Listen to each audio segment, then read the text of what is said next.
got to understand. You got to know. Yes.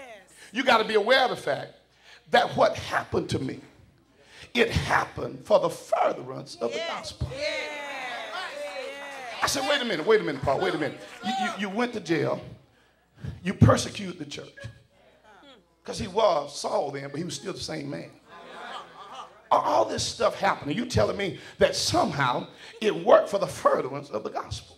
But listen to this. He says, having fallen out. Well, when you break that word down, that phrase down, having fallen out, what it means literally is that the stuff that came in my life left my life but showed back up. Anybody got some of your life you keep going through it? Look like every time you get rid of it and a blessing show up, it come right back. Anybody got some folks in your life?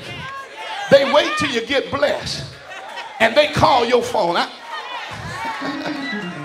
If they hear about your blessing, they'll show up. I come to tell you, Dr. Smith, there are some folks going to show up because they heard that nothing hadn't stopped you. Do I have a witness to tell somebody some folks going to show up because they see how good God is to you? And they waiting to see how you come out. But tell somebody, if you can't shout with me when I'm going through, you can't shout with me when I come out.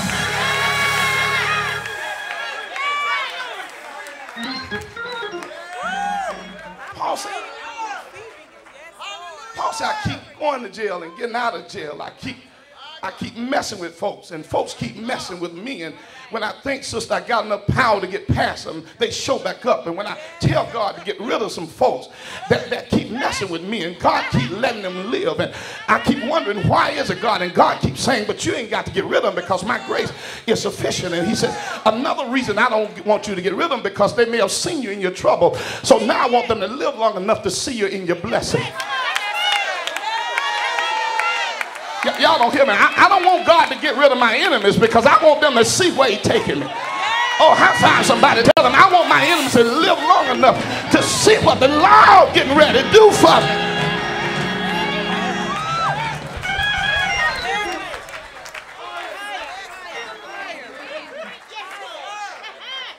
It fell out to the progress of the gospel. He says, so I won't be ashamed. I got to deal with this point, and I'm going to have to let you go. He says, I won't be ashamed. And yes, that's what messed me up, because how can you not be ashamed when you go through some stuff that make you ashamed?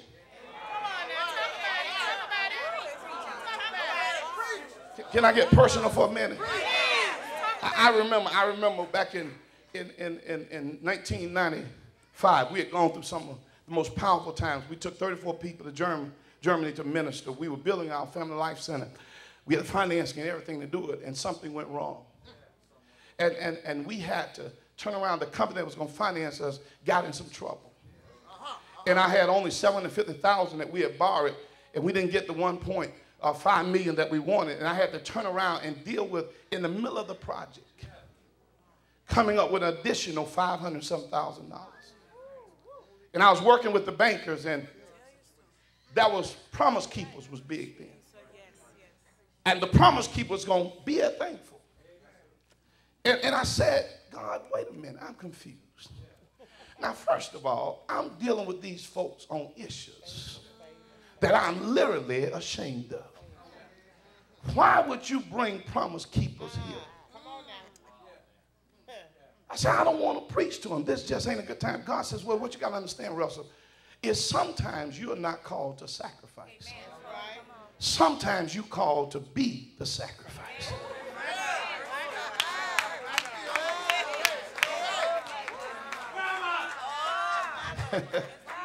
Am I talking to anybody ever had to be? I said, well, wait a minute. How do I deal with my shame? And this way he got me. He said, let me tell you something about your shame. The word shame means to be disfigured. He says, but it's not what you go through that disfigures you, but it's how you respond to what you go through. Because when you go through something, you look just like me. It's when you don't praise and go through that you become disfigured. Look to see if your neighbor look disfigured.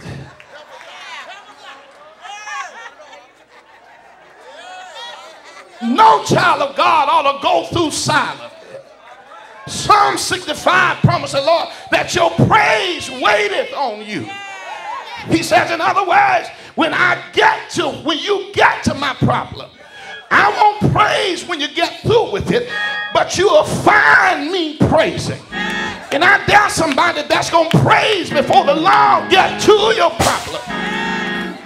I know I got to quit. I ain't got but 2 more points. Listen to this. You got to have snowflake praise. Can I tell you about snowflake praise? You see, snowflake praise is because the first flakes that fall are called suicide flakes. And the reason they're called suicide flakes is because they know when they fall that by the time they hit the ground, they're going to dissipate. But they know their purpose is not to live, but rather change the temperature of the ground. And so sometimes you may not feel like it. Sometimes your pew might be cold. And what you've got to learn how to do is to praise, if you got to praise by yourself, that you might change the temperature of your pew. Can I take 1 minute for somebody to change the temperature on your pew? God is passing out blessings.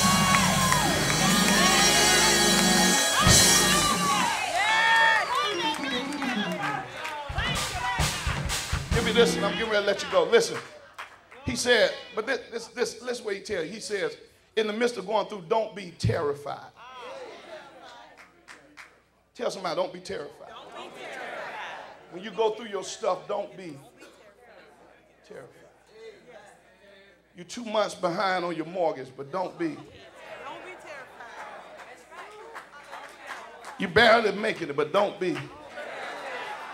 I said, what do you mean? Well, listen to this quickly. The word terrified means don't be frightened. It's the idea of causing to fall.